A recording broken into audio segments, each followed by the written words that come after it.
വനങ്ങൾ വന്യജീവി സങ്കേതങ്ങൾ എന്ന രണ്ടാമത്തെ അധ്യായത്തിലേക്ക് നമുക്ക് കടക്കാം.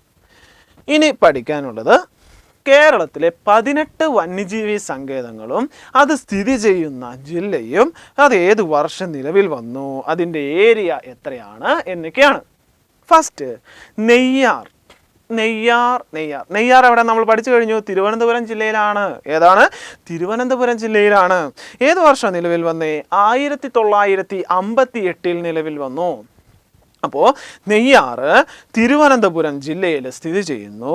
1958 നിലവിൽ വന്നു. 128 ചതുരശ്ര കിലോമീറ്റർ ആണ്. എത്രയാ?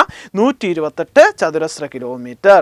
നെയ്യാറ് തിരുവനന്തപുരം ജില്ലയില് മരക്കുന്നം ഐലൻഡില്. എവിടെയാണ്? മരക്കുന്നം ഐലൻഡ്.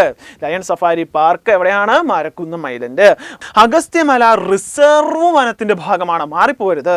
അഗസ്ത്യമല റിസർവ് വനം. അഗസ്ത്യമല റിസർവ് വനത്തിന്റെ ഭാഗമാണ്. ഏക ലയൺ സഫാരി പാർക്കായ നെയ്യാറ് എന്തിൻ്റെ മാതൃകയിലാണ് നിലവിൽ വന്നത്? എന്തിൻ്റെ മാതൃകയിലാ? ഹൈദരാബാദിലുള്ള നെഹ്റു സുവോളജിക്കൽ പാർക്കിന്റെ മാതൃകയിൽ കേരളത്തിൽ നിലവിൽ വന്ന ലയൺ സഫാരി പാർക്കാണ് ഏത്? നെയ്യാർ. അതുപോലെ ഈ നെയ്യാറിൽ എന്തുണ്ട്? മുതല പുനരധിവാസ കേന്ദ്രമുണ്ട്. മുതല പുനരധിവാസ കേന്ദ്രമുണ്ട്. ഇത് ആരുടെ പേരിൽ അറിയപ്പെടുന്നേ? ഇതാരുടെ പേരിൽ അറിയപ്പെടുന്നത്? ലോക പ്രശസ്തനായ ഒരു മുതലപിടുത്തക്കാരനുണ്ടായിരുന്നു. അദ്ദേഹം അവസാനം തെരണ്ടിയുടെ കുത്തേറ്റ് മരിക്കുകയാണ് ചെയ്തത്. അദ്ദേഹത്തിന്റെ പേരെന്താ? Steve Irwin. ആരാണ്? Steve Irwin. അപ്പോൾ crocodile rehabilitation and research centre, crocodile rehabilitation and research centre സ്ഥിതി ചെയ്യുന്നത് ഈ നെയ്യാറിലാണ് സ്ഥിതി ചെയ്യുന്നത്. ഇത് ആരുടെ പേരിൽ അറിയപ്പെടുന്ന? പ്രശസ്ത മുതലപിടുത്തക്കാരനായിരുന്ന സ്റ്റീവ് ഇർവിന്റെ പേരിലാണ്. അടുത്തത് പേപ്പാറ. ഏതാണ്? പേപ്പാറ. പേപ്പാറ വന്യജീവി സങ്കേതം എവിടെയാണ്? തിരുവനന്തപുരം ജില്ലയിലാണ് സ്ഥിതി ചെയ്യുന്നത്. പേപ്പാറ വന്യജീവി സങ്കേതം എവിടെയാണ് സ്ഥിതി ചെയ്യുന്നത്? തിരുവനന്തപുരം ജില്ലയിലാണ് സ്ഥിതി ചെയ്യുന്നത്. 1983 നിലവിൽ വന്നു. ഏത് വർഷത്താ? 1983 നിലവിൽ വന്നു. ഏരിയ 53. പേപ്പാറ വന്യജീവി സങ്കേതത്തിന്റെ ഏരിയ എത്രയാണ്? 53 ആണ്. ഇനി ഈ പേപ്പാറയും അഗസ്ത്യമല റിസർവ് വനത്തിന്റെ ഭാഗമാണ്. നെടുമങ്ങാട് താലൂക്കിലാണ് സ്ഥിതി ചെയ്യുന്നത്. നമ്മൾ പറഞ്ഞു നെയ്യാർ ഏതിന്റെ ഭാഗമാണ്? ഏത് റിസർവ് വനത്തിന്റെയാണ്? അഗസ്ത്യമല റിസർവ് വനത്തിന്റെ ഭാഗമാണ് ഏത്? നെയ്യാർ. അതുപോലെ തന്നെ പേപ്പാറയും എന്തിന്റെ ഭാഗമാണ്? അഗസ്ത്യമല റിസർവ് വനത്തിന്റെ ഭാഗമാണ്. ഏത് താലൂക്കിലാണ് സ്ഥിതി ചെയ്യുന്നത്? തിരുവനന്തപുരം ജില്ലയിലെ നെടുമങ്ങാട് താലൂക്കിൽ സ്ഥിതി ചെയ്യുന്നു. നിലവിൽ വന്നത് 1983. ഏരിയ 53 ചതുരശ്ര കിലോമീറ്റർ. അടുത്തത് ശെന്തുരുണി. ഏത് ജില്ലയിലാണെന്ന് നമുക്കറിയാം. കൊല്ലം ജില്ലയിലാണ്. ശെന്തുരുണി ഏത് ജില്ലയിലാണ് സ്ഥിതി ചെയ്യുന്നത്? കൊല്ലം ജില്ലയിലാണ്. എന്നാ നിലവിൽ വന്നേ? 1984. ഏത് വർഷമാ? 1984. ഇതിൻ്റെ ഏരിയ 100.34. ഏരിയ 100.34. കൊല്ലം ജില്ലയിലെ ഏക വന്യജീവി സങ്കേതമാണ് ശെന്തുരുണി. അത് പറഞ്ഞു. പിന്നെ പറഞ്ഞു നമ്മൾ ഒരു മരത്തിന്റെ പേരിൽ അറിയപ്പെടുന്ന വന്യജീവി സങ്കേതം കൂടെയാണ് ഏത്? ശെന്തുരുണി. ഏത് മരവാ? ശെന്തുരുണി എന്ന മരം തന്നെയാണ്. അതിൻ്റെ ശാസ്ത്രീയ നാമം എന്താ? ആ മരത്തിന്റെ ശാസ്ത്രീയ നാമം ഗ്ലൂട്ടാ ട്രാവൻകോറിക്ക. ശെന്തുരുണി വന്യജീവി സങ്കേതം കുളത്തുപുഴ. ഏതാണ്? കുളത്തുപുഴ റിസർവ് വനത്തിന്റെ ഭാഗമാണ്. കുളത്തുപുഴ റിസർവ് വനത്തിന്റെ ഭാഗമാണ്. മാറിപ്പോകരുത്. അഗസ്ത്യമല ബയോസ്ഫിയർ റിസർവിന്റെ ഭാഗമാണ്. അഗസ്ത്യമല ബയോസ്ഫിയർ റിസർവിന്റെ ഭാഗമാണ്. അപ്പോൾ നമ്മളെന്താ പറഞ്ഞേ? അഗസ്ത്യമല റിസർവ് വനത്തിന്റെ ഭാഗം നമ്മൾ വേറെ പറഞ്ഞു, നെയ്യാറും പേപ്പാറയും. എന്നാൽ അത് റിസർവ് വനമല്ല. ഇവിടെ ഏതാ നോക്കിയേ? കുളത്തുപുഴ റിസർവ് വനമാണ്. കുളത്തുപുഴ റിസർവ് വനത്തിന്റെ ഭാഗമാണ് ഏത്? ശെന്തുരുണി. തെന്മല നമ്മൾ പറഞ്ഞു. ബട്ടർഫ്ലൈ സഫാരി പാർക്കായ തെന്മല എവിടെ സ്ഥിതി ചെയ്യുന്നു? ശെന്തുരുണി വനത്തിനുള്ളിൽ സ്ഥിതി ചെയ്യുന്നു. ശെന്തുരുണി വന്യജീവി സങ്കേതത്തിനുള്ളിലാണ് ഏത് സ്ഥിതി ചെയ്യുന്നത്? തെന്മല ഇക്കോ ടൂറിസം പദ്ധതി. തെന്മല ഇക്കോ ടൂറിസം പദ്ധതി സ്ഥിതി ചെയ്യുന്നത് എവിടെയാണെന്ന് ചോദിച്ചാൽ ശെന്തുരുണി വന്യജീവി സങ്കേതത്തിനുള്ളിലാണ്. അടുത്തത് പെരിയാർ. പെരിയാറിനെ പറ്റി ഇനി കൂടുതലൊന്നും പറയില്ല, നമ്മളെല്ലാം പഠിച്ചു കഴിഞ്ഞു. പെരിയാറിനെ പറ്റി എല്ലാ പോയിന്റും പറഞ്ഞു കഴിഞ്ഞു. ഏത് ജില്ലയിലാണ് സ്ഥിതി ചെയ്യുന്നത്? ഇടുക്കി ജില്ലയിലാണ്. പെരിയാർ വന്യജീവി സങ്കേതം എന്ന പേരിൽ നിലവിൽ വന്നത് 1950. പിന്നെ നമ്മൾ പറഞ്ഞു നെല്ലിക്കാമ്പെട്ടി ഗെയിം സാങ്ച്വറി എന്ന പേരിലും വേറൊരു വർഷം നിലവിൽ വന്നു. ഇതിൻ്റെ ഏരിയ 427. ഏരിയ എത്രയാ? 427 ചതുരശ്ര കിലോമീറ്റർ ആണ്. അടുത്തതാണ് ചിന്നാർ. ഏറ്റവും പ്രധാനപ്പെട്ട ഒരു മേഖലയാണ് ഏത്? ചിന്നാർ. ഈ ചിന്നാറിൻ്റെ പ്രത്യേകത എന്താ? ഏത് ജില്ലയിലാണ് സ്ഥിതി ചെയ്യുന്നത്? ഇടുക്കി ജില്ലയിൽ സ്ഥിതി ചെയ്യുന്നു. ചിന്നാർ എവിടെ സ്ഥിതി ചെയ്യുന്നു? ഇടുക്കി ജില്ലയിൽ സ്ഥിതി ചെയ്യുന്നു. ഇത് നിലവിൽ വന്ന വർഷം 1984 നിലവിൽ വന്നു. ഏത് വർഷമാണ്? 1984 നിലവിൽ വന്നു. ഇതിൻ്റെ ഏരിയ 90.44. അപ്പോൾ ചിന്നാർ നിലവിൽ വന്നത് ഏത് വർഷം? 1984. ഏരിയ എത്രയാ? 90.44. ഏത് ജില്ലയിലാണ് നിലവിൽ വന്നേ? ഇടുക്കി ജില്ലയിലാണ്. ഏത് ജില്ലയിലാ? ഇടുക്കി ജില്ലയിലാണ്. ഈ ചിന്നാറിനൊരു പ്രത്യേകതയുണ്ട്. ഒരു പ്രത്യേകത, കുറേ പ്രത്യേകതകളുണ്ട്. അതിൽ ഒരു പ്രത്യേകതയാണ് ഏത്? കേരളത്തിലെ ഏക മഴനിഴൽ പ്രദേശം. മഴനിഴൽ പ്രദേശം. കേരളത്തിലെ ഏക മഴനിഴൽ പ്രദേശം.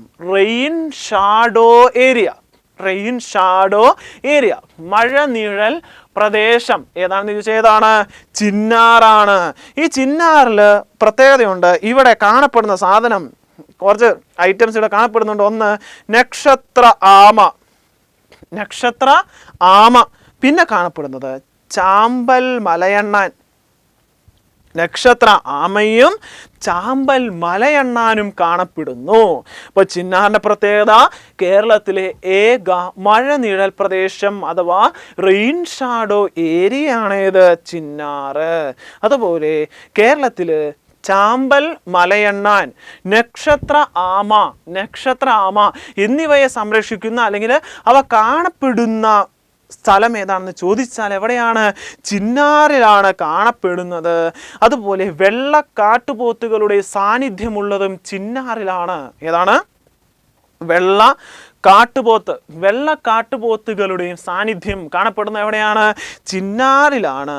ഈ ചിന്നാറിൽ ഒരു വെള്ളച്ചാട്ടം സ്ഥിതി ചെയ്യുന്നുണ്ട്. ഏതാണ് ആ വെള്ളച്ചാട്ടം? നമ്മൾ പഠിച്ചതാണ്. വെള്ളച്ചാട്ടത്തിൻ്റെ ഭാഗത്തിൽ പഠിച്ചു. ഏത് വെള്ളച്ചാട്ടം സ്ഥിതി ചെയ്യുന്നേ? തൂവാനം. ഏതാ? തൂവാനം വെള്ളച്ചാട്ടം സ്ഥിതി ചെയ്യുന്നു. ചിന്നാറിലൂടെ ഒഴുകുന്ന നദിയാണേത്? പാമ്പാർ. ഏതാണ്? പാമ്പാർ. ആ പേര് തന്നെ ഓർത്താൽ മതി. ചിന്നാർ, പാമ്പാർ. ഇടുക്കി വന്യജീവി സങ്കേതത്തിന്റെ ആസ്ഥാനം എവിടെയാണ്? പൈനാവാണ്. ഇടുക്കിയുടെ ആസ്ഥാനം എവിടെയാ? പൈനാവ്. ഇടുക്കിയുടെ ആസ്ഥാനം എവിടെയാണ്? പൈനാവാണ്. കേരളത്തിൽ ജില്ലയുടെ പേര് തന്നെ സ്ഥലമില്ലാത്ത 2 സ്ഥലമാണ് PSCക്ക് ആൻസർ. ഒന്ന് ഇടുക്കിയും, രണ്ടാമത്തെ വയനാട്. പക്ഷേ ഇടുക്കി എന്ന് പറയുന്ന ഒരു സ്ഥലമുണ്ട്, വയനാട്ടിൽ എന്തില്ല? വയനാട് എന്ന് പറയുന്ന സ്ഥലമില്ല. PSCക്ക് ഇടുക്കിയും വയനാടും എന്താണ്? ജില്ലയുടെ പേര് തന്നെ സ്ഥലമില്ലാത്ത 2 ജില്ലകളാണ് ഇടുക്കിയും വയനാടും. ഇനി ഇതിൻ്റെ ആസ്ഥാനം, ഇടുക്കി വന്യജീവി സങ്കേതത്തിൻ്റെ ആസ്ഥാനം പൈനാവ്. അതുപോലെ തന്നെ ഇടുക്കിയുടെ ആസ്ഥാനവും പൈനാവ്. ഏത് ജില്ലയാ? ഇടുക്കി. എല്ലാം ഇടുക്കി തന്നെ. 1976 നിലവിൽ വന്നു. ഏത് വർഷമാണ്? 1976 നിലവിൽ വന്നു. ഏരിയ 70. ഇതിൻ്റെയൊക്കെ ഏരിയ പഠിക്കണമെന്നില്ല, വന്ന വർഷം പഠിക്കുക. 1976. ഏരിയ ഏറ്റവും വലിയ വന്യജീവി സങ്കേതങ്ങളുടെ ഏരിയ പഠിക്കുക, ഏറ്റവും ചെറുതിൻ്റെ ഏരിയ പഠിക്കുക. അടുത്തത് കുറിഞ്ഞിമല. നമ്മൾ കുറിഞ്ഞിമലയെ പറ്റി എന്തൊക്കെയോ പഠിച്ചായിരുന്നു. കുറിഞ്ഞിമലയെ പറ്റി നമ്മൾ പറഞ്ഞു, ഒരു അതായത് കുറിഞ്ഞി സസ്യത്തിന് വേണ്ടിയിട്ട്, സംരക്ഷണത്തിന് വേണ്ടിയിട്ട് നിലവിൽ വന്ന വന്യജീവി സങ്കേതമാണേത്? കുറിഞ്ഞിമല. കുറിഞ്ഞിമല വന്യജീവി സങ്കേതം എവിടെയാ സ്ഥിതി ചെയ്യുന്നേ? കൊട്ടക്കമ്പൂർ. ഇടുക്കി ജില്ലയിൽ കൊട്ടക്കമ്പൂർ എന്ന് പറയുന്ന സ്ഥലത്താണ് ഏത് സ്ഥിതി ചെയ്യുന്നത്? കുറിഞ്ഞിമല. അപ്പോൾ കുറിഞ്ഞിമല സ്ഥിതി ചെയ്യുന്നത് കൊട്ടക്കമ്പൂർ, ഇടുക്കി ജില്ല. ഒരു പ്രത്യേക സസ്യത്തിന് വേണ്ടി നിലവിൽ വന്നു. ഏത് സസ്യമാണ്? നീലക്കുറിഞ്ഞി. ഏത് സസ്യ? നീലക്കുറിഞ്ഞി. 12 വർഷത്തിൽ ഒരിക്കൽ മാത്രം. നീലക്കുറിഞ്ഞി എത്ര വർഷം കൂടുമ്പോഴാണ് പൂക്കുന്നേ? 12 വർഷം. 12 വർഷം. ഒന്ന് പൂത്തു കഴിഞ്ഞാൽ പിന്നെ അടുത്തത് 12 വർഷം കഴിഞ്ഞ് പൂക്കുള്ളൂ. അങ്ങനെ 12 വർഷത്തിന് ശേഷം കൂടുമ്പോൾ പൂക്കുന്ന കുറിഞ്ഞിയാണ് ഏത്? നീലക്കുറിഞ്ഞി. ഇതിൻ്റെ സംരക്ഷണത്തിന് വേണ്ടിയിട്ടാണ് കുറിഞ്ഞിമല സാങ്ച്വറി നിലവിൽ വന്നിരിക്കുന്നത്. നീലക്കുറിഞ്ഞി അറിയപ്പെടുന്നത് പശ്ചിമഘട്ടത്തിൻ്റെ രാജ്ഞിയാണ്. വെസ്റ്റേൺ ഘട്ട് അതിൻ്റെ രാജ്ഞി, പശ്ചിമഘട്ടത്തിൻ്റെ രാജ്ഞി എന്നറിയപ്പെടുന്നത് ഏതാണ്? നീലക്കുറിഞ്ഞിയാണ്. ഇതിൻ്റെ ശാസ്ത്രീയ നാമം, നീലക്കുറിഞ്ഞിയുടെ ശാസ്ത്രീയ നാമം എന്താ? സ്ട്രോബിലാന്തസ് കുന്തിയാന. ഏതാണ് നീലക്കുറിഞ്ഞിയുടെ ശാസ്ത്രീയ നാമം? സ്ട്രോബിലാന്തസ് കുന്തിയാന. നീലക്കുറിഞ്ഞിയുടെ ശാസ്ത്രീയ നാമം 12 വർഷത്തിൽ ഒരിക്കൽ മാത്രം പോകുന്ന നീലക്കുറിഞ്ഞിയുടെ ശാസ്ത്രീയ നാമമാണ് ഏത്? സ്ട്രോബിലാന്തസ് കുന്തിയാന. ഈ നീലക്കുറിഞ്ഞിയുടെ സ്മരണാർത്ഥം ഒരു സ്റ്റാമ്പ് പുറത്തിറങ്ങി. എല്ലായിടത്തും സ്റ്റാമ്പ് പുറത്തിറക്കുകയാണ്. നമ്മൾ സ്മരണ തോന്നുമ്പോൾ എന്തിറക്കും? സ്റ്റാമ്പ് ഇറക്കും. അങ്ങനെ കുറിഞ്ഞി സ്റ്റാമ്പ് പുറത്തിറങ്ങിയ വർഷം 2006 പുറത്തിറങ്ങിയത്. കുറിഞ്ഞിയുമായി ബന്ധപ്പെട്ട് എന്ത് വർഷം ചോദിച്ചാലും ഏതാണ് ഉത്തരം? 2006. കാരണം എന്താ? കുറിഞ്ഞിമല വൈൽഡ് ലൈഫ് സാങ്ച്വറി നിലവിൽ വന്നത് 2006. കുറിഞ്ഞി സ്റ്റാമ്പ് നിലവിൽ വന്നത് 2006. എല്ലാ വർഷവും പൂക്കുന്ന കുറിഞ്ഞിയുണ്ടോ കേരളത്തിൽ? അങ്ങനെ ഒരു സാധനം ഉണ്ടോ? എല്ലാ വർഷവും പൂക്കുന്ന കുറിഞ്ഞി ലോകത്തുണ്ടോ? ഇല്ലേ, ഉണ്ട്. എല്ലാ വർഷവും പൂക്കുന്ന കുറിഞ്ഞിയുടെ പേരെന്താ? കരിങ്കുറിഞ്ഞി. എല്ലാ വർഷവും പൂക്കുന്ന കുറിഞ്ഞിയാണ് കരിങ്കുറിഞ്ഞി. ഈ കരിങ്കുറിഞ്ഞി എല്ലാ നാടുകളിലും കാണപ്പെടുന്ന സാധനമാണ്. നമ്മുടെ പറമ്പുകളിലൊക്കെ അറിയാം. പക്ഷെ നമുക്ക് തിരിച്ചറിയാൻ പാടില്ലാത്തതുകൊണ്ടാണ് എല്ലാ പറമ്പുകളിലും, മിക്ക ആൾക്കാരുടെ പറമ്പിൽ കാണപ്പെടുന്ന ഒരു ഇനമാണ് കരിങ്കുറിഞ്ഞി. ഇതിൻ്റെ ശാസ്ത്രീയ നാമം എന്താ? സ്ട്രോബിലാന്തസ് ഹൈനിയാനസ്. ഇവിടെ നമ്മൾ പറഞ്ഞു സ്ട്രോബിലാന്തസ് കുന്തിയാനസ്. ഇവിടെ കരിങ്കുറിഞ്ഞിയുടെ ശാസ്ത്രീയ നാമം എന്താ? ഹൈനിയാനസ്. സ്ട്രോബിലാന്തസ് ഹൈനിയാനസ്. ലോകത്തിൽ ഏകദേശം 18 തരം കുറിഞ്ഞികളാണുള്ളത്. എത്ര തരമാ? 18 തരം കുറിഞ്ഞികളാണ് ലോകത്തിൽ. 18 തരം കുറിഞ്ഞികളാണ് നിലവിലുള്ളത്. അടുത്തതാണ് തട്ടേക്കാട്. തട്ടേക്കാട് എന്തുകൂടിയാണ്? പക്ഷി സങ്കേതം കൂടിയാണ്. കേരളത്തിലെ ഏറ്റവും വലിയ പക്ഷി സങ്കേതം ഏതാണെന്ന് നമ്മൾ പഠിച്ചു കഴിഞ്ഞു, കുറെ തവണ ആവർത്തിച്ചു. ഏതാ ഉത്തരം? തട്ടേക്കാടാണ്. ഏത് ജില്ലയിലാണ് സ്ഥിതി ചെയ്യുന്നത്? എറണാകുളം ജില്ലയിലെ. ഇടുക്കി ജില്ലയല്ല, എറണാകുളം ജില്ലയിലാണ്. 1983 തട്ടേക്കാട് പക്ഷി സങ്കേതം നിലവിൽ വരുന്നത്. ഈ തട്ടേക്കാട് പക്ഷി സങ്കേതത്തിന്റെ ഇമ്പോർട്ടൻസ് മനസ്സിലാക്കിയത് ആരായിരുന്നു? ഡോക്ടർ സലീം അലിയാണ്. ഇതിൻ്റെ ഏരിയ 25 ചതുരശ്ര കിലോമീറ്റർ. ഏരിയ എത്രയാ? 25 ചതുരശ്ര കിലോമീറ്റർ ആണ്. എത്ര? 25 ചതുരശ്ര കിലോമീറ്റർ ആണ്. തട്ടേക്കാട് കോതമംഗലം താലൂക്കിലാണ് സ്ഥിതി ചെയ്യുന്നത്. അതുപോലെ തന്നെ മലയാറ്റൂർ റിസർവ് ഫോറസ്റ്റിന് കീഴിലാണ് ഏത് വരുന്നത്? തട്ടേക്കാട് വരുന്നത്. മലയാറ്റൂർ റിസർവ് ഫോറസ്റ്റിന് കീഴിലാണ് ഏത് വരുന്നത്? തട്ടേക്കാട് പക്ഷി സങ്കേതം നിലവിൽ വരുന്നത്. അതുപോലെ തട്ടേക്കാട് പക്ഷി സങ്കേതത്തിൻ്റെ പ്രാധാന്യം തിരിച്ചറിഞ്ഞ വ്യക്തി ആരാണെന്ന് നമ്മൾ പഠിച്ചു? ഡോക്ടർ സലീം അലിയാണ്. അതുകൊണ്ട് ഈ തട്ടേക്കാട് പക്ഷി സങ്കേതത്തിനെ ഡോക്ടർ സലീം അലിയുടെ പേരിൽ അറിയപ്പെടുന്നു. ഡോക്ടർ സലീം അലിയുടെ പേരിൽ അറിയപ്പെടുന്ന പക്ഷി സങ്കേതമാണ് ഏത്? തട്ടേക്കാട് പക്ഷി സങ്കേതം. പക്ഷേ doctor Salim Ali bird sanctuary സ്ഥിതി ചെയ്യുന്ന സ്ഥലം എവിടെയാ? ഗോവ. ഡോക്ടർ സലീം അലി പക്ഷി സങ്കേതം സ്ഥിതി ചെയ്യുന്നത് ഗോവയിലാണ്. സലീം അലിയുടെ പേരിൽ അറിയപ്പെടുന്ന പക്ഷി സങ്കേതം സ്ഥിതി ചെയ്യുന്നത് കേരളത്തിലെ തട്ടേക്കാടാണ്. അതുപോലെ തന്നെ സലീം അലി ഇക്കോളജി സെന്റർ സ്ഥിതി ചെയ്യുന്നത് പോണ്ടിച്ചേരിയിലാണ്.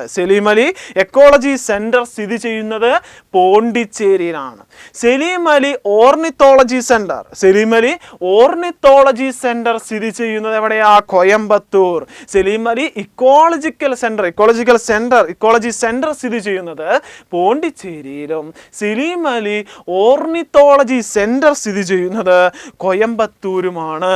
പക്ഷികളെ കുറിച്ചുള്ള പഠനം ശാസ്ത്രശാഖയാണ് ഇത് ഓർണിത്തോളജി.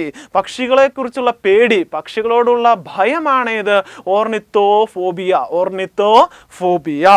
അടുത്തത് സലീം അലി തടാകം സ്ഥിതി ചെയ്യുന്നത് എവിടെ? ഗോവ. അടുത്തത് സലീം അലി നാഷണൽ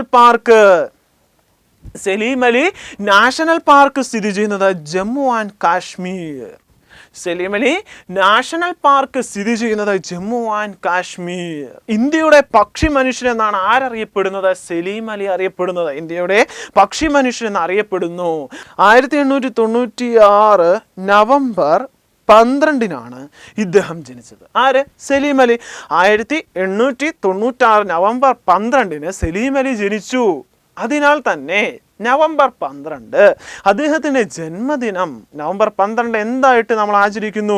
ദേശീയ പക്ഷി നിരീക്ഷണ ദിനം. അദ്ദേഹത്തിൻ്റെ പ്രധാനപ്പെട്ട ബുക്കുകൾ ഏതൊക്കെയാ? ഒന്ന് the fall of a sparrow, ഒരു കുരുവിയുടെ പതനം. ഇദ്ദേഹത്തിൻ്റെ എന്താണ്? അതൊരു ആത്മകഥയാണ്. ഇദ്ദേഹത്തിൻ്റെ ആത്മകഥയാണ് the fall of a sparrow, ഒരു കുരുവിയുടെ പതനം. അതുപോലെ the book of Indian birds, അതുപോലെ the book of Travancore and Cochin. അടുത്തത് മംഗളവനം പക്ഷി സങ്കേതം. അതിനെപ്പറ്റി നമ്മൾ പഠിച്ചു കഴിഞ്ഞു. എറണാകുളം ജില്ലയിലാണ് സ്ഥിതി ചെയ്യുന്നത്. 2004 നിലവിൽ വന്നു. ഏത് വർഷം നിലവിൽ വന്നേ? 2004. ഏരിയ 0.274, വളരെ ചെറുതാണ്. 0.274. അടുത്തത് പീച്ചി വാഴാനി. തൃശ്ശൂർ ജില്ലയിൽ തലപ്പിള്ളി താലൂക്കിൽ സ്ഥിതി ചെയ്യുന്നു. തൃശ്ശൂർ ജില്ലയിലെ തലപ്പിള്ളി താലൂക്കിൽ സ്ഥിതി ചെയ്യുന്നതാണ് ഇത് പീച്ചി വാഴാനി വന്യജീവി സങ്കേതം. 1958 നിലവിൽ വന്നു. 125 ഇതിൻ്റെ ഏരിയ. അടുത്തത് ചിമ്മിനി എവിടെയാ സ്ഥിതി ചെയ്യുന്നത്? ചിമ്മിനി മുകുന്ദപുരത്താണ് സ്ഥിതി ചെയ്യുന്നത്. മുകുന്ദപുരം എവിടെയാണെന്ന് ചോദിച്ചാൽ അവിടെ ഉത്തരം തൃശ്ശൂരാണ്. തൃശ്ശൂർ ജില്ലയിലാണ്. അപ്പോൾ മുകുന്ദപുരം, തൃശ്ശൂരിലെ മുകുന്ദപുരത്താണ് ചിമ്മിനി വന്യജീവി സങ്കേതം സ്ഥിതി ചെയ്യുന്നത്. നിലവിൽ വന്ന വർഷം 1984. നിലവിൽ വന്ന വർഷം എത്രയാ? 1984. ഏരിയ 85.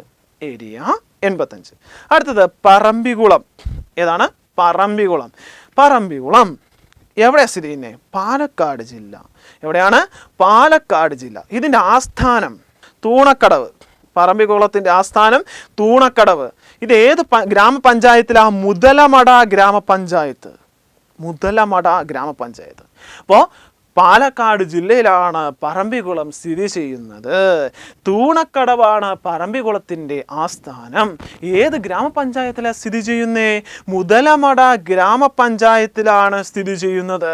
അതുപോലെ തന്നെ ആനമലയ്ക്കും നെല്ലിയാമ്പതി മലനിരകൾക്കും ഇടയിൽ സ്ഥിതി ചെയ്യുന്നു. അതുപോലെ ഏഷ്യയിലെ ഏറ്റവും ഉയരം കൂടിയ തേക്കായ കന്നിമരം സ്ഥിതി ചെയ്യുന്നു. എവിടെയാണ്? പറമ്പിക്കുളത്താണ്. ഇതിലെ ഏറ്റവും പ്രധാനപ്പെട്ട പോയിന്റ് ഏതാ? പറമ്പിക്കുളത്തിലെ കേരളത്തിലെ രണ്ടാമത്തെ ടൈഗർ റിസർവ് ആണ്. നിലവിൽ വന്ന വർഷം 2010. അതുപോലെ തന്നെ ഇന്ത്യയിലെ എത്രാമത്തെയാ? 38. ഇന്ത്യയിലെ 38ാമത്തെ ടൈഗർ റിസർവും കേരളത്തിലെ 2ാമത്തെ ടൈഗർ റിസർവുമായിട്ട് പറമ്പിക്കുളം ടൈഗർ റിസർവ് നിലവിൽ വന്ന വർഷം 2010. പറമ്പിക്കുളം സ്ഥിതി ചെയ്യുന്നത് കേരളത്തിലാണ്, പാലക്കാട് ജില്ലയിലാണ്. പക്ഷേ ഒരിക്കലും നമുക്ക് പാലക്കാട് ജില്ല, അതായത് കേരളത്തിലൂടെ പറമ്പിക്കുളത്തിലേക്ക് പ്രവേശിക്കാൻ സാധിക്കില്ല. പകരം ഇവിടെ കൂടെ പ്രവേശിക്കാൻ സാധിക്കുകയുള്ളൂ തമിഴ്നാടിലൂടെ പ്രവേശനം സാധ്യമാകുന്ന കേരളത്തിലെ ഏക വന്യജീവി സങ്കേതമാണ് ഇത് പറമ്പിക്കുളം. നിലവിൽ വന്ന വർഷം 1973. ഏത് വർഷമാണ്? 1973. 285 ചതുരശ്ര കിലോമീറ്റർ. എത്രയാണ്? 285 ചതുരശ്ര കിലോമീറ്ററാണ് പറമ്പിക്കുളത്തിൻ്റെ ഏരിയ എന്ന് പറയുന്നത്. ചൂലന്നൂർ എന്താണ്? പക്ഷി സങ്കേതം കൂടിയാണ്. പാലക്കാട് ജില്ലയിലാണ്. 2007 നിലവിൽ വന്നത്. 3.42 ചൂലന്നൂരിൻ്റെ ഏരിയ. ചൂലന്നൂർ ആരുടെ പേരിൽ അറിയപ്പെടുന്നു? KK നീലകണ്ഠൻ, അതായത് ഇന്ദുചൂടൻ. കേരളത്തിൻ്റെ പക്ഷി നിരീക്ഷകനായ ഇന്ദുചൂടൻ അല്ലെങ്കിൽ KK നീലകണ്ഠൻ്റെ പേരിൽ അറിയപ്പെടുന്ന പക്ഷി സങ്കേതമാണ് ചൂലന്നൂർ. 2007 നിലവിൽ വന്നത്. 3.42 ഇതിൻ്റെ ഏരിയ എന്നറിയപ്പെടുന്നത്. കേരളത്തിൻ്റെ പക്ഷി മനുഷ്യൻ എന്നറിയപ്പെടുന്ന KK നീലകണ്ഠൻ്റെ ബുക്കിൻ്റെ പേര്, കേരളത്തിലെ പക്ഷികളാണ് KK നീലകണ്ഠൻ്റെ ബുക്കിൻ്റെ പേര്. കേരളത്തിലെ ഏക മയിൽ സംരക്ഷണ കേന്ദ്രമാണിത് ചൂലന്നൂർ. കരിമ്പുഴയ്ക്ക് ഒരു പ്രത്യേകതയുണ്ട്. കരിമ്പുഴയ്ക്ക് എന്നാ പ്രത്യേകത? ഏറ്റവും അവസാനം നിലവിൽ വന്ന വന്യജീവി സങ്കേതമാണ്. കേരളത്തിൽ ഏറ്റവും അവസാനം നിലവിൽ വന്ന വന്യജീവി സങ്കേതമാണ് ഇത് കരിമ്പുഴ. ഇത് എന്ത് പേരിൽ അറിയപ്പെടുന്നത്? ന്യൂ അമരാമ്പലം. ന്യൂ അമരാമ്പലം എന്ന പേരിലും അറിയപ്പെടുന്ന വന്യജീവി സങ്കേതമാണ് ഇത് കരിമ്പുഴ വന്യജീവി സങ്കേതം. അപ്പോൾ മലപ്പുറം ജില്ലയ്ക്ക് ഒരു പ്രത്യേകത ഉണ്ട്. ഇത് വന്നപ്പോൾ മലപ്പുറം ജില്ലയ്ക്ക് ഇതുവരെ എന്തില്ലായിരുന്നു? ഒറ്റ വന്യജീവി സങ്കേതം പോലും ഇല്ലായിരുന്നു. പക്ഷേ ഈ കരിമ്പുഴ വന്യജീവി സങ്കേതം ഈ വർഷമാണ് നിലവിൽ വന്നത്. അപ്പോൾ മലപ്പുറം ജില്ലയിലെ first wild life sanctuary, Malappuram ജില്ലയിലെ ആദ്യ വൈൽഡ് ലൈഫ് സാങ്ച്വറി ഏതാണ്? കരിമ്പുഴയാണ്. ന്യൂ അമരാമ്പലം വന്യജീവി സങ്കേതം എന്നും അറിയപ്പെടുന്നു. ന്യൂ അമരാമ്പലം വന്യജീവി സങ്കേതം എന്നറിയപ്പെടുന്നു. 2019 നിലവിൽ വന്നു. 227.97 ഇതിൻ്റെ ഇപ്പോൾ പറഞ്ഞിരിക്കുന്ന ഏരിയ. 227.97 ഇപ്പോൾ ഇതിൻ്റെ ഏരിയ പറഞ്ഞിരിക്കുന്നത്.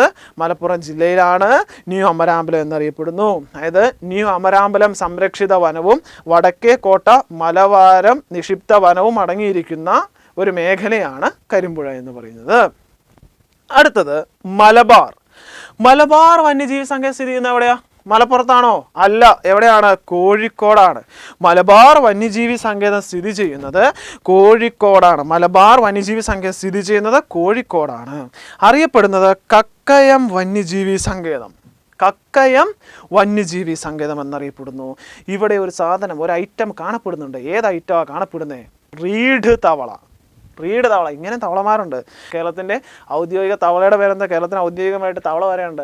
തവളയുടെ പേരെന്താ? പാതാള തവളയാണ്. പാതാള തവള എന്നറിയപ്പെടുന്ന വേറെ 2-3 പേരുകളുണ്ട് അതിന്. പാതാള തവളയാണ്. അതുപോലെ തന്നെ റീഡ് തവളകൾ കാണപ്പെടുന്ന കേരളത്തിലെ വന്യജീവി സങ്കേതം ഏതാണെന്ന് ചോദിച്ചാൽ ഏതാണ് ഉത്തരം?